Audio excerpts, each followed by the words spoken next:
A nice algebra problem for you all, which says AB equals 2, BC equals 6, CA equals 3. So what is A plus B plus C?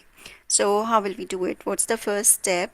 Let's say these three are equations 1, 2 and 3. So we're going to multiply them. Equation 1 times equation 2 times equation 3. So when we multiply, that's AB times BC times CA equals, what are the values given?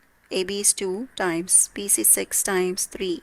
Now we are just going to write AB times B from here and A from here. That's AB times C is C squared is equal to 2 times 6 times 3. But we already know that AB equals 2. So let's substitute 2 times C square is equal to 2 times 6 times 3. 2 gets cancelled and 2 times 3 is 6. So we have C square equals to 9 and C is equal to plus or minus, let's take square root on both sides, that is plus or minus 3. From equation 3 we have CA equals to 3. So let's substitute the value of C as 3 in that. So 3A equals 3.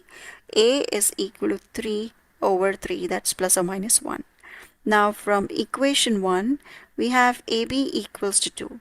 Now let's substitute the value of A. 1 times B equals 2. So B is equal to plus or minus 2. Now we need to find the value of A plus B plus C. So that is plus or minus 1 plus plus or minus 2 plus or minus 3. So that's equal to plus or minus 2 plus 3 plus 1 is 6. That's your answer. Thank you. Bye-bye. Take care.